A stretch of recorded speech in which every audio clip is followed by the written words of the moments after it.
Olá, queridas irmãs, queridos irmãos, sejam bem-vindos ao nosso estudo semanal de O Livro dos Médiuns. Nós continuaremos agora a estudar as noções preliminares que são apresentadas na primeira parte do livro e ainda estamos estudando o capítulo 4 dos sistemas. Esse capítulo no qual Allan Kardec apresenta alguns sistemas que trariam explicações alternativas aos fenômenos espíritas. Hoje estudaremos o item 49 dos sistemas propostos para estudo por Allan Kardec. Já passamos por sistemas que negam a existência do fenômeno espiritual e estamos estudando atualmente sistemas que não negam, mas que apresentam causas que não seriam necessariamente os espíritos se comunicando. Já estudamos sistemas que apresentam, por exemplo, causas materiais como sendo a causa dos fenômenos. Sistema do reflexo, da alma coletiva, sonambúlico e assim por diante. Nos dois últimos, nós vimos o sistema uniespírita e o sistema otimista. Hoje nós vamos estudar, no item 49, esse sistema ao qual Allan Kardec dá o nome de item 49, né? Vamos lá, 49. Sistema multiespírita ou poliespírita. Bom, o livro dos médiuns, Allan Kardec, vai apresentar esse sistema multiespírita, trazendo nesse sistema componentes, características da própria doutrina. Aqui, Allan Kardec conclui que, ao contrário dos sistemas anteriores, sistemas que tentavam restringir o intercâmbio a uma única entidade ou a um único espírito, ou mesmo ao demônio, ao contrário desses sistemas, o sistema multiespírita ou poliespírita é o único sistema que explica a totalidade dos fenômenos observados. Então, é uma apresentação do codificador, conduzindo a nossa mente, conduzindo o nosso pensamento. Então, sistema multiespírita ou poliespírita. Vamos lá. Escreve Allan Kardec. Todos os sistemas a que temos passado revista, sem excetuar os que se orientam no sentido de negar, fundam-se em algumas observações, porém incompletas ou mal interpretadas. Então, a primeira coisa que Kardec escreve é o seguinte: olha, a grande falha dos sistemas anteriores, dos sistemas estudados, foi não observar de forma profunda, não interpretar corretamente os fenômenos que se estava observando. Então, aqui, uma falha, né? Continua o texto. Se uma casa for vermelha de um lado e branca do outro, olha aqui o exemplo que Kardec dará, porque é um sistema interessante para a nossa vida em geral, não apenas no que diz respeito às comunicações espirituais.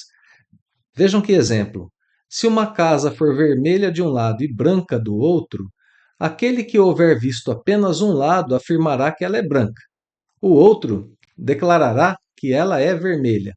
Uma pessoa viu essa casa de um lado e disse que ela era branca. A outra viu só de outro lado e disse que ela era vermelha. O que acontece? Ambos estarão em erro e terão razão. Veja que fenômeno que Kardec coloca aqui em O Livro dos Médiuns e pensemos por um instante se não cabe perfeitamente em nossas vidas. Quantas vezes nós não olhamos para uma situação qualquer da nossa existência e dizemos, olha, aconteceu de tal forma, e outra pessoa diz, não, aconteceu de outra forma. E é o exemplo da casa que a gente está vendo aqui. De um lado a casa é vermelha, de outro lado ela é branca. Eu olhei pelo lado em que ela é branca apenas e disse que ela é branca. E o outro olhou pelo lado que ela é vermelha e disse que ela é vermelha.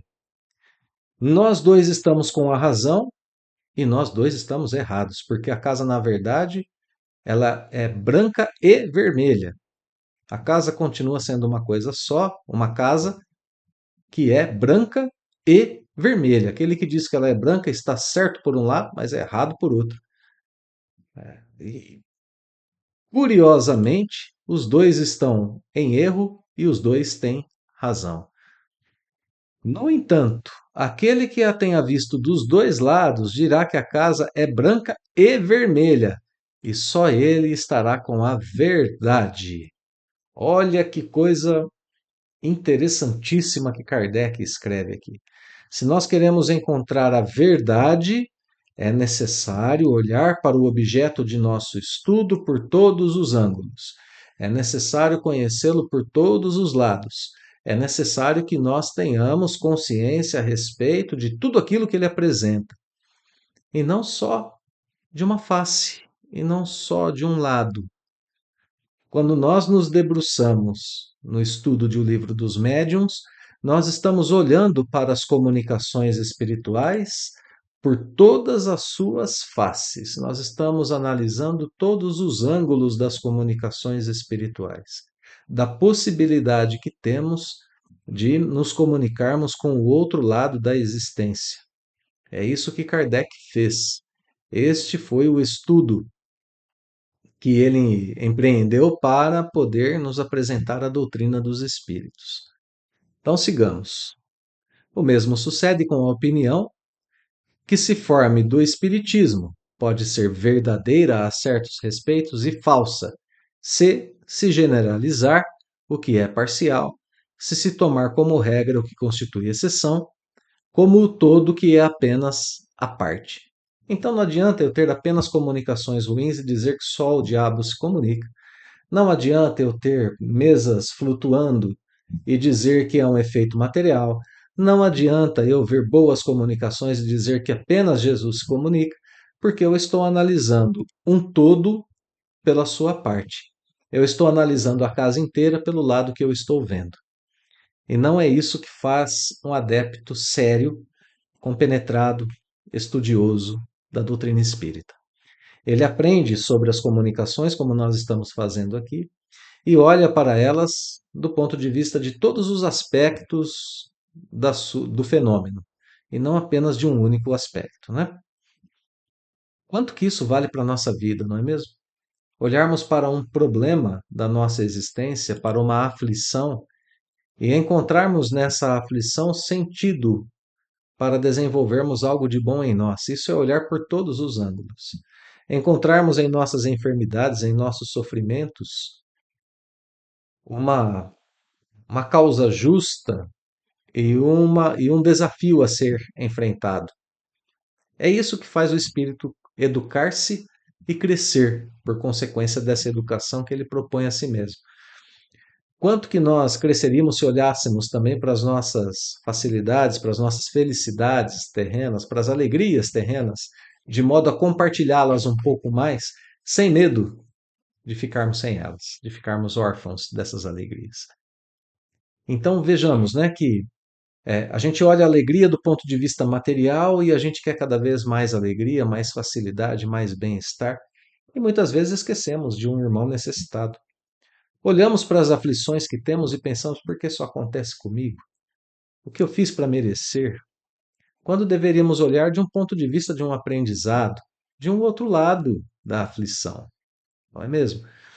Então, esse ensinamento de Allan Kardec tem uma repercussão muito grande também no aspecto material de nossas vidas, não apenas no que diz respeito às comunicações espirituais. Bem, continuemos, né? Porque o nosso tema aqui são as comunicações espirituais.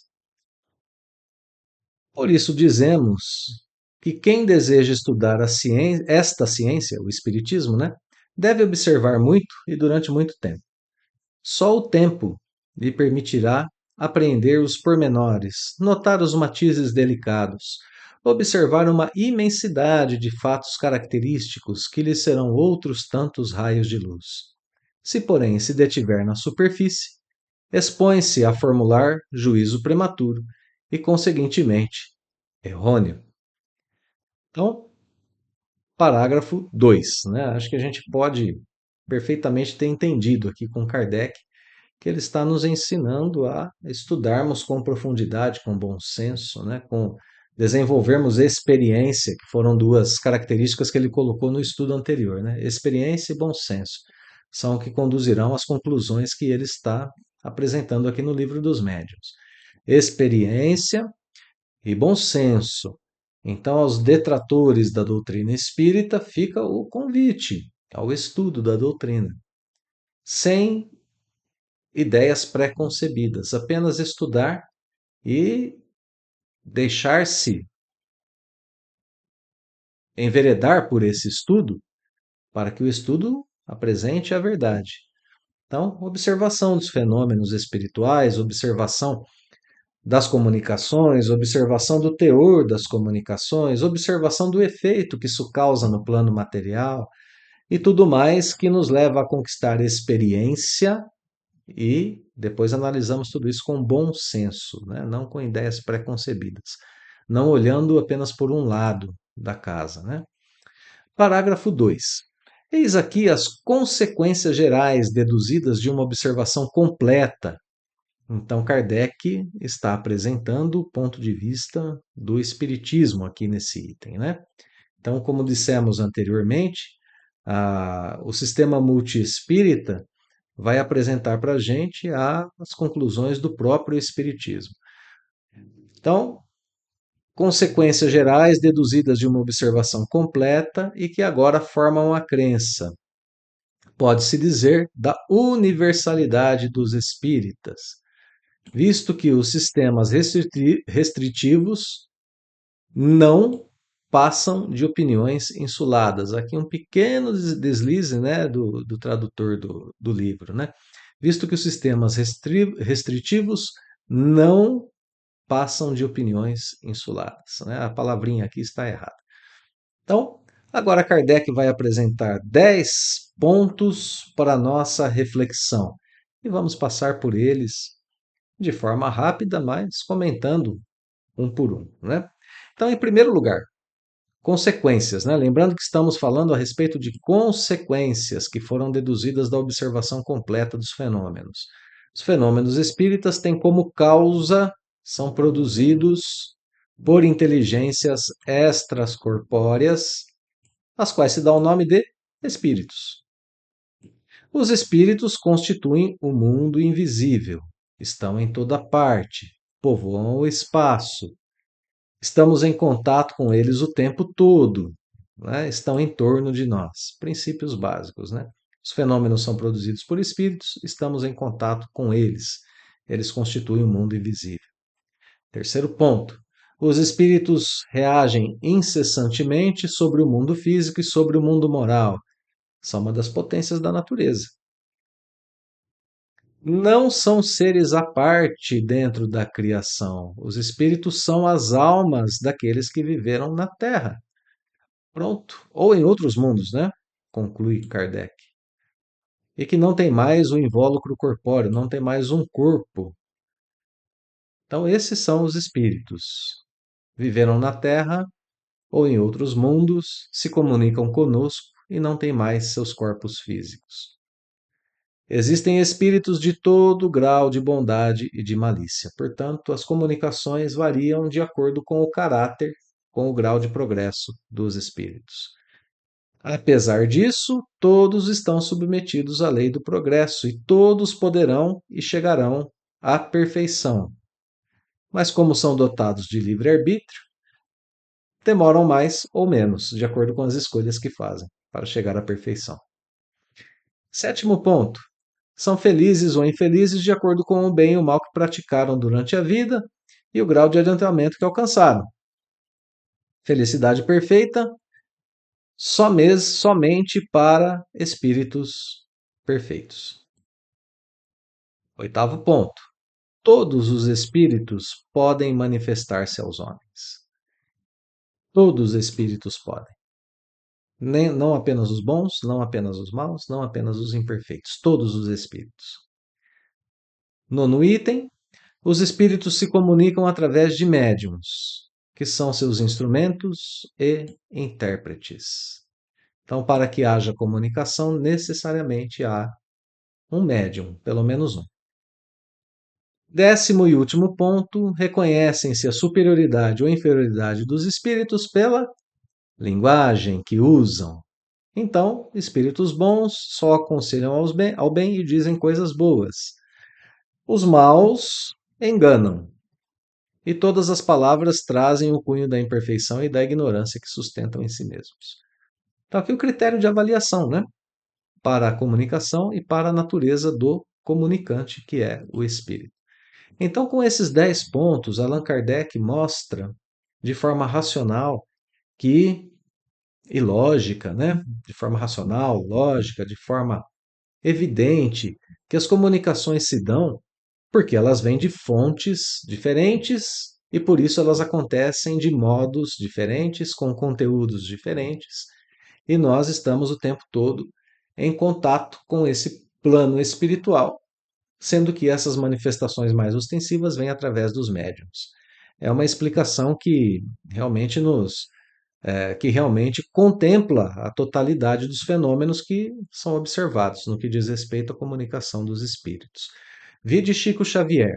Eu gosto muito de lembrar do Chico, porque ele era um médium tão extraordinário aqui no planeta Terra, um médium tão diferente dos outros médiums, né, em diversos aspectos, inclusive na potência de sua mediunidade, que ele trazia comunicações, com muita frequência, comunicações de espíritos da ordem de poetas desencarnados, do próprio Emmanuel, que nós percebemos que é um espírito que contribuiu muito com a codificação espírita, e por outro lado, ele traz comunicações de espíritos recém-desencarnados, motoqueiros que desencarnaram e que vêm se comunicar com seus entes queridos.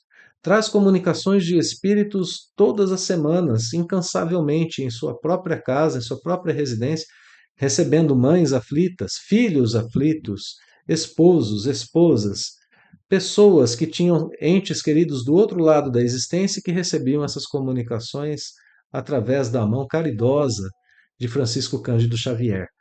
Então, a multiplicidade das comunicações, a multiplicidade do teor das comunicações que nós podemos observar em Chico é um indício muito grande de que realmente é a raça humana, são homens do outro lado da existência se comunicando para conosco com tudo aquilo que eles construíram em seu mundo espiritual, construíram em si mesmos, com todas as suas virtudes, com todas as suas imperfeições, com todos os seus trejeitos, com seus pontos de vista, com os amores que sentem, enfim, são individualidades se comunicando conosco.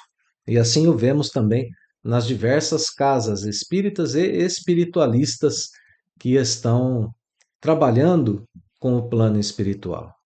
Então, esses 10 pontos colocados por Allan Kardec explicam a multiplicidade do fenômeno através da multiplicidade das causas. É um espírito diferente se comunicando em cada vez. Né? Então, aqui a experiência unida ao bom senso com Allan Kardec. Né? Fechando o estudo de hoje, meus amigos, terceiro e último parágrafo. Os diferentes graus por que passam os espíritos se acham indicados na escala espírita, lá no Livro dos Espíritos, parte 2, capítulo 1, número 100. Quem quiser dar uma olhadinha na questão de número 100 do Livro dos Espíritos vai encontrar os diferentes graus da escala espírita com suas respectivas características. Né? O estudo dessa classificação é indispensável para se apreciar a natureza dos espíritos que se manifestam, assim como suas boas e más qualidades. Então, desse estudo da escala espírita, nós teremos, através desse estudo, nós temos uma visão mais ampla a respeito das comunicações espirituais que chegam aqui ao nosso planeta. Bem, para encerrar, a gente pode dizer que esse sistema que nós estudamos hoje, que na verdade é um sistema apresentado por Allan Kardec como resposta aos demais sistemas que nós vimos, estabelece que os espíritos não são seres à parte na criação, mas as almas dos homens despojadas de seus corpos físicos. Os espíritos, portanto, mantêm a sua individualidade, a sua inteligência, as características que cultivaram enquanto estavam encarnados. O sistema multiespírita tira o espiritismo do campo do maravilhoso, do sobrenatural, da superstição e o insere dentro do conjunto das leis naturais. Esse sistema prova que a comunicação espiritual nada mais é do que o reflexo da própria humanidade livre das amarras da carne. Assim, a multiplicidade de caracteres no plano espiritual explica a diversidade das comunicações que recebemos e traz, como já comentamos anteriormente, um elemento de grande consolo para todos nós, sabermos que a nossa vida continua, que nossos afetos estão garantidos e que os reencontros felizes acontecerão. Sem contar o encontro que nós temos marcado com a nossa própria perfeição e com a felicidade que nós construímos para nós todos os dias.